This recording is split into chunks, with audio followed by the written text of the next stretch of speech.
Hey everyone, welcome to week 2 of Global Dimensions of Communicable Diseases. I hope you all enjoyed doing the first assignment. I sure did have fun reading them. Now, before we dive into the subject of communicable diseases, I thought we should go over some of the basics of evaluating these diseases using the principles of epidemiology. So let's get started. Oh, this is my first ever recorded lecture, so please bear with me. Let's begin with a very simple guide to disease classification. What is it really? What is a communicable disease? By definition, a communicable disease is a disease that is due to a specific infectious agent when there is a transmission of that agent or that agent's toxic products from an infected person, an infected animal, or from an inanimate reservoir to a susceptible host. Furthermore, this transmission can be either direct, with nothing in between the infected host and the susceptible host, or it can be indirect through an intermediate host, which can be a plant, an animal, bacteria, or any other inanimate environment. When you worked on your first assignment, I imagine that you must have come across the term infectious diseases instead of communicable diseases. Why is that? Now, very often, infectious diseases and communicable diseases are used interchangeably. And if you look at their definitions, they pretty much sound like the same thing. After all, infectious diseases are also defined as diseases that are caused by some sort of infectious organism or infectious agent. The problem here really lies in the old way of disease classification, when we categorize diseases as either infectious or chronic. As I just said, infectious diseases are diseases that are caused by an infectious organism. Chronic diseases, on the other hand, are illnesses that last for at least 3 to 6 months. This method of disease classification gives the impression that diseases are either infectious or chronic. In other words, infectious diseases are acute or short-lived, while chronic diseases are long-lasting. But this boundary is becoming less and less defined. Why do I say that? Let's use HIV/AIDS as an example. We know that the virus HIV is the pathogen that is responsible for AIDS. So it is an infectious disease. It's true that in the early days, people who were infected with HIV did succumb to the infection and die very quickly. But today, it is no longer the case. Many HIV-positive individuals, especially those with proper treatment, live with the disease for a very long time. Then, according to this definition, HIV/AIDS is a chronic disease. Let's look at another example, cervical cancer. Cancer, in general, is considered as a chronic illness. But we know that the majority of cervical cancer is caused by the virus HPV. So is it infectious or is it chronic now?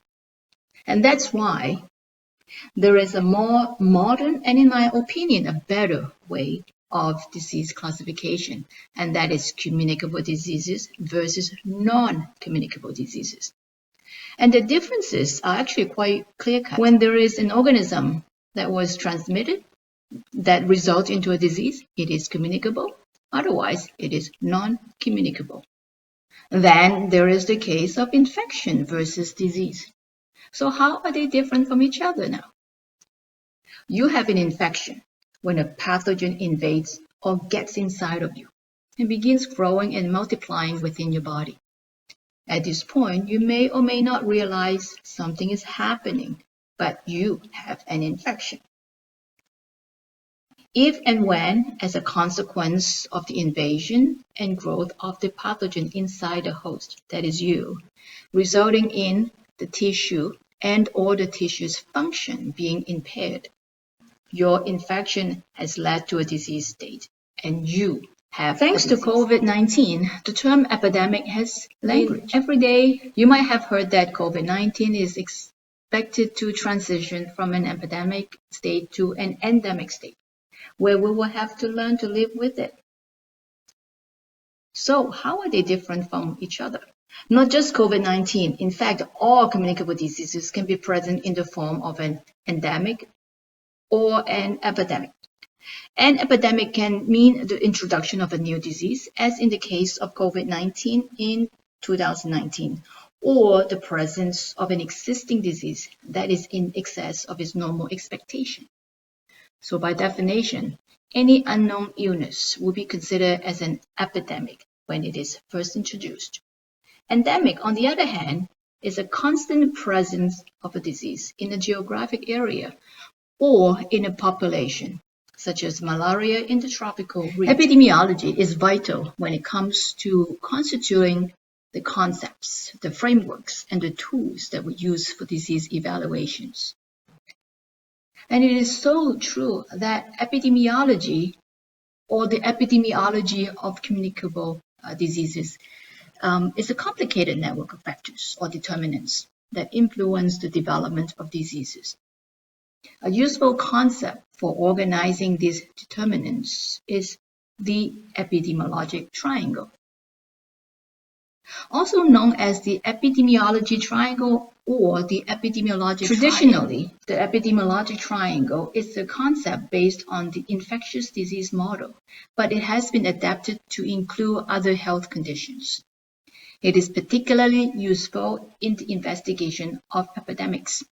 It has three elements: agent, host, and environment that we use to describe how they interact and how they depend on one another to sustain the cycle of disease transmission. Let's start with the agent element. The agent means the infectious pathogens. They can be any organisms that are capable of causing diseases.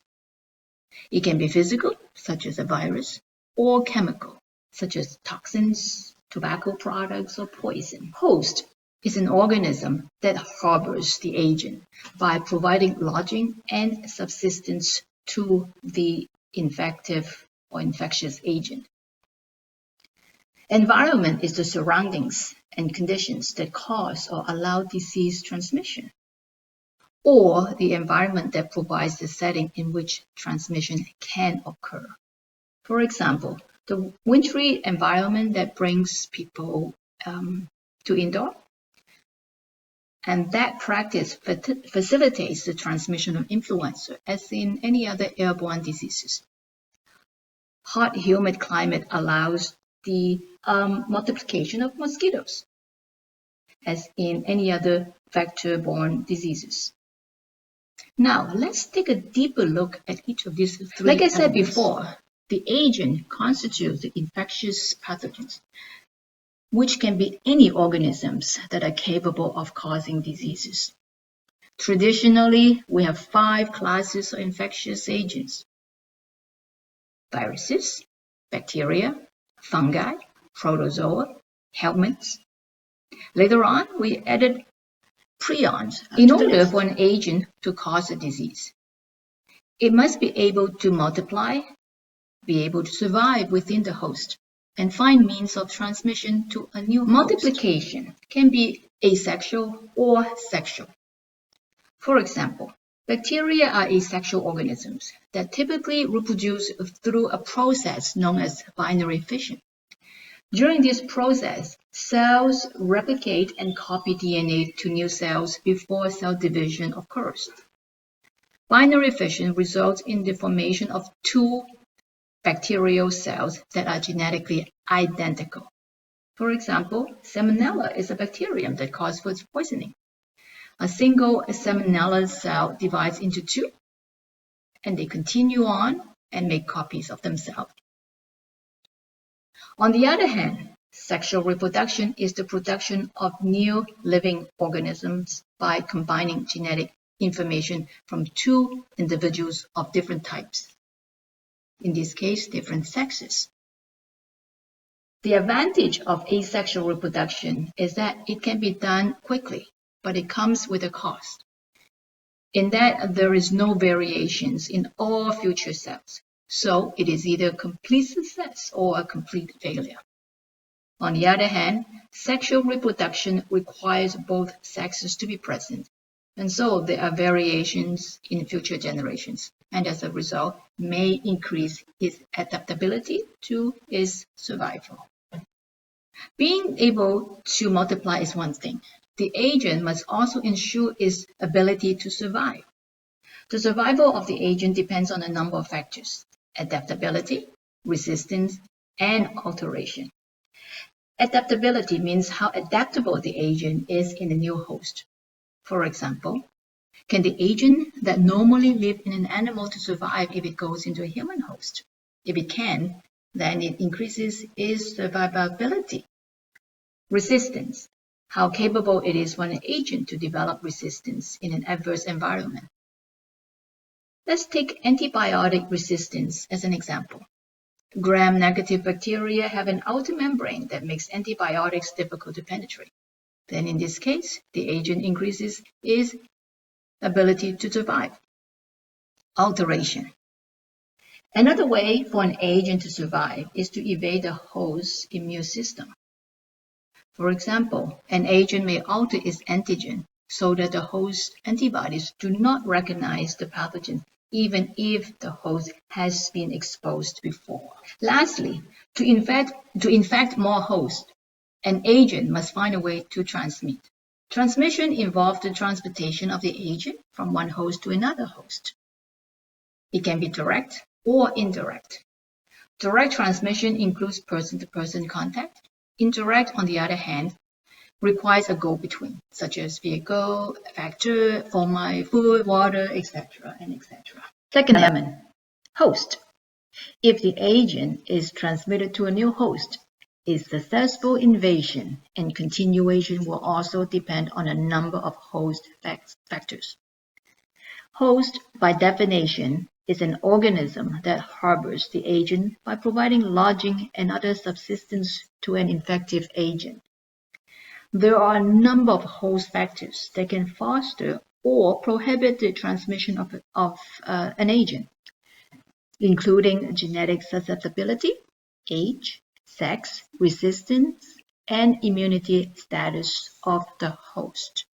It is quite interesting to note certain diseases do not affect humans, but can only affect other species of animals. In other words, we as humans are genetically not susceptible to these diseases.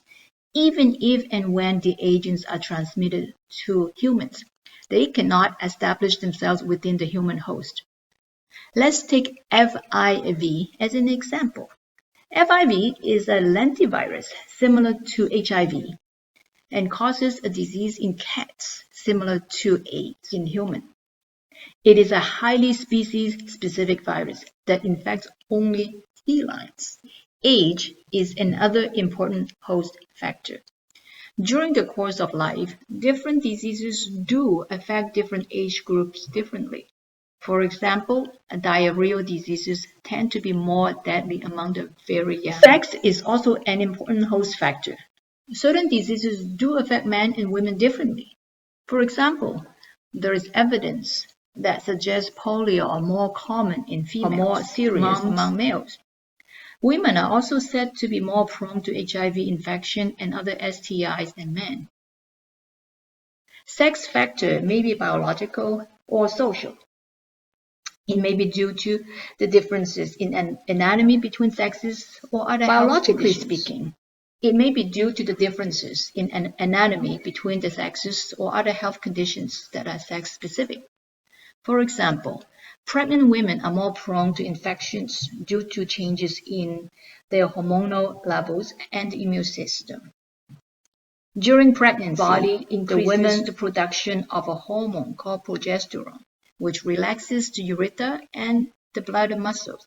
As a result, urine may stay in the bladder longer than it should, and in turn increases the risk of developing urinary tract infection. There is also evidence that suggests hormonal changes may make the pregnant woman more susceptible to a type of yeast infection known as candidiasis. From a social perspective, there is also evidence that suggests shift workers are more prone to infections. Furthermore, burial practice has been suggested to have contributed to the Ebola outbreak in West Africa. All hosts will have some forms of resistance to the invasion of an agent, and they may include nutrition status, previous and/or existing trauma, debilitating conditions, coexisting and/or previous infections, and whether the host is immunodeficient. We know that when nutritional susceptibility to a disease increases and the clinical manifestation of an illness is more severe. In terms of trauma, individuals who are immobile, say those who are confined to lying in bed, are at a significant higher risk of infection. For example, due to the buildup of pulmonary secretions. A special type of resistance is, of course, immunity. Immunity is defined as a specific amount of resistance to a disease or infection by an individual. It can be innate or acquired. Innate immunity, also known as non-specific immunity, is the defense system with which you were born. A good example here is your skin. Acquired immunity, on the other hand, is something that you acquire. There are two basic mechanisms for acquiring immunity. Active immunity is protection that is produced by the person's own immune system. This type of immunity is usually permanent. Passive immunity is the transfer of antibody produced by one human or other animal to another. Passive immunity provides protection against some infections, but this protection tends to be temporary. The transferred antibodies will degrade over time, and the recipient will no longer be protected at a later date. The most common form of passive immunity is that which an infant receives from his mother are transported across the placenta during the last 1 or 2 months of pregnancy. These antibodies will protect the infant from certain diseases for up to a year. Active immunity is the stimulation of the immune system to produce antigen-specific antibodies. Unlike passive immunity, which is temporary, active immunity usually lasts for many years and may even be for a lifetime. One way to acquire active immunity is to have the natural disease. In general, once a person recovers from an infectious disease, they will be immune to that disease for the rest of their lives. As I noted earlier, environment is the surroundings and conditions that cause or allow for disease transmission. Environment here can be referred to as physical or in terms of physical environment, it may include climate, for example, winter seasons and airborne illnesses, or climate change. Climate change can foster longer breeding seasons for mosquitoes and in a wider areas. In terms of temperature, temperature can affect the presence or absence of diseases. Many vectors, let's say mosquitoes again, are more active in warmer temperature. Rainfall, water provides rainfall, water provides breeding grounds for mosquitoes. So when there is too much rain, it may wash away the larvae, or when it's stagnant water, that provide more places where the adult mosquitoes can reproduce. Natural disasters. So when there's too much rain, there might be flood, and that can lead to the contamination of water and increases the risk of a number of social factors can contribute to disease transmission. Education. Education can be used to raise awareness of disease prevention or hygiene practice. Resources and economies are, of course, tied. Resources and ultimately money are needed to promote a better environment for disease prevention and control. Community, in other words, how people live together can impact disease development and transmission. For example, living in a slum environment can increase your risk of diarrheal diseases if clean water is not readily available. Epidemiology is also about scientific frameworks. This is a rather nice, simple framework or outline for organizing the process of epidemiologic evaluations. Just like the epidemiologic triangle, it also has three elements: population, measurement, and inferences. Let's start with population. Population is about who. Who are we talking about here? Often, diseases are studied in populations of individuals. While the best scenario is to study the entire population, meaning every single person. But typically, only a sample of individuals contribute to the evaluation. And then there's also the question of how these individuals are selected. For that, we will discuss in more detail a little bit later.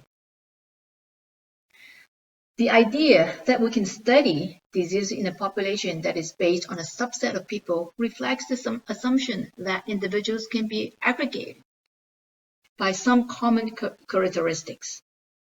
In epidemiology, we refer them to as person, place, and time.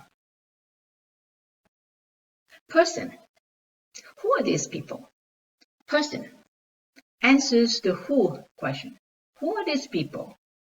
A population of the same sex, for example, all men or women. A group of individuals who share the same risk factors, for example, smokers, certain age group, school age, middle age, and so forth. Place. Where are these people? Place may include geographical characteristics. So, for example, it may be the entire population of Canadians, a specific neighborhood, or it may include other attributes such as your place of employment, your school, or attending a daycare center or a hospital. Time. When do diseases occur? Time is an important element that can influence disease occurrence and can be used to further refine our population. Population can be further classified as target population, source population, and study population. A target population comprises those individuals about whom we will want to make inferences based on the results of our study. That is, the results from your study should apply to this population, even though not every one of these individuals participated in the study. A source population is a subset of the target population. For the most part, especially in population-based studies, it would be impossible to study everyone in the target population. So we have something called a source population, where we identify some of the individual from the target population for the study. In other words, a source population is a subset of the target population that can be counted and potentially used for further or future studies. Finally, a study population individuals in the source population who actually contributed to data collection. All scientific investigations involve the process of measurement, aka data collection. A very important note here is that the process of data collection must ensure that meaningful and accurate translation of the observation into numerical summaries. So what and how do we take measurement to collect data? Generally speaking, data can be collected either at the individual level or at the population level. At the individual level, data are collected from every person in the study and may involve a number of methods, such as reviewing employment and medical records, conducting interviews, performing clinical examinations, taking environmental measurements, collecting biological specimens, etc. There are a large number of measurements that we frequently use at the population level. The two fundamental measures are incidence and prevalence. Incidence refers to new cases that develop among those who were known to be disease-free. Prevalence on the other hand, is the proportion of the population who has the disease at a given time or a given period of time. The choice of measure is largely dependent on the study design, which we will discuss a little bit later. Finally, we have inferences. While data collection is about turning observations into meaningful summaries or information, it really is this summarized information that we are after, and we use it for making inferences. In other words, what do these observations mean? What questions do we hope to answer? What can we conclude based on what we saw? Inferences come in all shapes and sizes, so you need to ask yourself, what is the purpose? Or what are the purposes of this investigation? We may conduct a study to understand the disease process, to evaluate disease burden, or to address risk factors for prevention and control. To understand the disease process may include evaluating the contributions of various factors in the transmission and the acquisition of the infectious agent, as well as the environment that promote transmission. To evaluate the burden of disease, understand or to study what burden is imposed on the affected individuals in our society, whether it is physical burden, emotional burden, or financial burden. To identify risk factors that may reduce future infections and to decrease disease burden by influencing prevention and control. How we conduct the study, meaning what study design to use, depends very much on what question we want to answer. Generally speaking, epidemiologic investigations may be descriptive or analytic. Common descriptive study designs include case reports, case series, and ecologic case reports studies. Are usually observations of one or maybe several patients. It may be about describing a new and previously unknown disease, how the patient responds to a new treatment of an existing disease, to provide an account of new symptoms from a known or existing disease, or to describe a new intervention for an existing disease. Case series. In this kind of studies, data from a cluster or series of cases are reported. Keep in mind though, we are still only reporting or describing what we see. There is no comparison involved here. Similar to case reports, this type of design also lacks scientific vigor to provide evidence beyond what was observed. But unlike case reports, because case series involve more cases, it may have enough information to infer how the disease is transmitted. It may also provide clues to risk factor identification. Ecologic studies are different from case reports and case series. In ecologic studies, data are typically not available at the individual level to determine whether those who were exposed were in fact those who had the disease. Instead, we will only know as a whole a group of individuals may or may not have the exposure. In other words, data are aggregated. This type of studies are often used for exploration because this type of data are often easily and cheaply available. Ecologic studies are also useful for exploring associations from different geographic regions or from different time periods. In terms of analytical study designs, the most common ones are randomized control trials, cohort studies, and case control studies. Randomized control trials are also known as interventional studies. They're essentially experiments and must adhere to a vigorous protocol that include the use of a control group, that is, those who are not given the intervention. All participants are randomly assigned to either receive or not receive the intervention. The researchers are in full control over the level of exposure. And of course, blinding.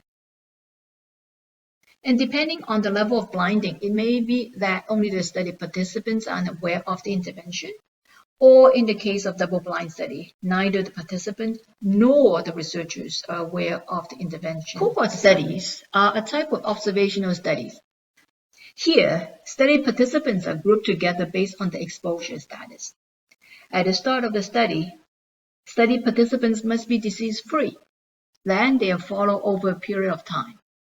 And at the end of the study, the number of disease cases are counted and compared between those who were exposed and those who are not. Cohort studies can be prospective or retrospective. The main difference here is that in a prospective cohort study, every study participant is free of the disease and we move forward with time. In a retrospective cohort study, however, the disease status has already been determined, but the researchers go back in time in order to ascertain the exposure status of the study. Case control studies are another commonly used observation design study. Unlike cohort studies, a case control study selected participants based on their disease status instead of exposure status. Keep in mind though, case control studies can only be retrospective because all diseases have already occurred. So there you have it, a quick overview of epidemiology and its role in communicable diseases.